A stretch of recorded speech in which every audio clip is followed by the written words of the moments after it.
சிம்ம ராசி நேயர்களே, எனக்கு பிடிச்ச ராசிக்காரங்க. எனக்கு பிடிச்ச ராசிக்காரன்னு எதுவும் பக்கத்தில் அப்படிலாம் இல்லை, பக்கத்து ராசிலாம் இல்லை. எனக்கு 8வது ராசி நீங்கள். அப்படி எதுவும் பிடிக்குதுன்னா உங்கள் குணம், நல்ல குணம். நிறைய ஃப்ரெண்ட்ஸ் வச்சுக்க மாட்டீங்க. உங்கள் வேலை, உங்களுடைய நடவடிக்கை, உங்களுடைய சம்பாத்தியம், உங்கள் வீடு, உங்கள் வாசல், உங்கள் அலுவலகம் நீட்டாக இருப்பீங்க. அப்போ நீங்கள் யாரும் வம்புக்கும் போகாதவர்கள். ஆனால் வந்த சண்டையை விட மாட்டீங்க. சிங்கம்தான், உண்மையிலே சிங்கம்தான். காந்தி சிம்ம ராசினா நம்புறீங்களா?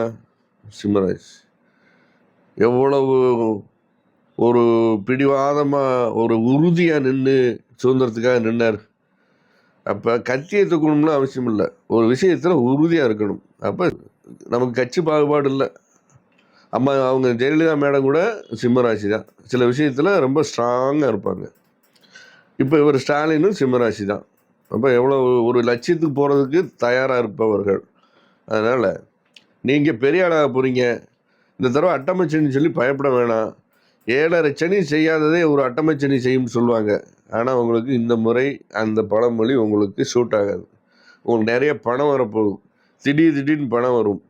திடீர்னு ஒரு சின்ன சின்ன சிக்கல் வரும். அதை அவுக்கிற மாதிரி சிக்கல் தான், எடுக்கிற மாதிரி சிக்கல் தான், பெருசாக வராது. இந்த முறை அட்டமைச்சனியால் பாதிக்கப்பட மாட்டீங்க. கொஞ்சம் குடும்பத்தில் மட்டும் கணவன் மனைவி விட்டு கொடுங்க. அப்பாட்ட கொஞ்சம் விட்டு கொடுங்க. சொந்த பந்தத்துக்கிட்ட 100க்கு 100 விட்டு கொடுங்க. வேலை பார்க்குற இடத்துல உங்களை போல் உண்டான்னு சொல்லி எல்லாருக்கும் ஒரு வணக்கத்தை போட்டுருங்க. என்ன நல்ல அருமையான சட்டை போட்டிருக்கீங்க, எங்கே எடுத்தீங்க? எங்களுக்கெல்லாம் இப்படி சட்டை கிடைக்க மாட்டுது அப்படின்னு ஒரு ஐஸை தூக்கி போடுங்க. இதெல்லாம் செஞ்சீங்கன்னா நீங்கள் இந்த 2.5 வருஷத்தில் டாப்புக்கு வந்துடலாம். நீங்கள் யாரோடையாவது சண்டை போட்டிங்கன்னா தான் ஒரு சலசலப்பு, எதிர்ப்பு உங்களுக்கு வரும். அதனால் வேலை பார்க்குற இடத்துல ஐஸ் வைங்க. சொந்த பந்தத்துக்கிட்ட விட்டு கொடுத்து போங்க. பணம் தாராளமாக வரும், பயன்படுத்திக்கிங்க. வேறு எந்த பிரச்சனையும் சிம்மராசிக்கு இல்லை. நல்வாழ்த்துக்கள், ஆசிகள். நீங்கள் வணங்க வேண்டிய தெய்வம், நீங்கள் நெருப்பு ராசியில் பிறந்தவரானதால் தீபம் ஏற்றுங்கள், நெய்விளக்கு ஏற்றுங்கள். யாருக்கு? ஸ்ரீ ஆஞ்சநேயருக்கு.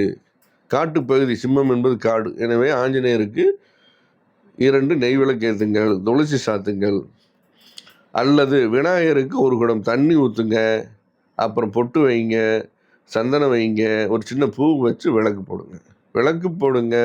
ஹோமத்தில் உட்காருங்க, சூடம் பொறுத்துங்க. மிக அருமையான பலன்கள் இன்னும் கூடும். அட்டம்பச்சனியால் ஆபத்தில்லை, பயப்பட வேண்டாம், தைரியமாக இருங்கள்.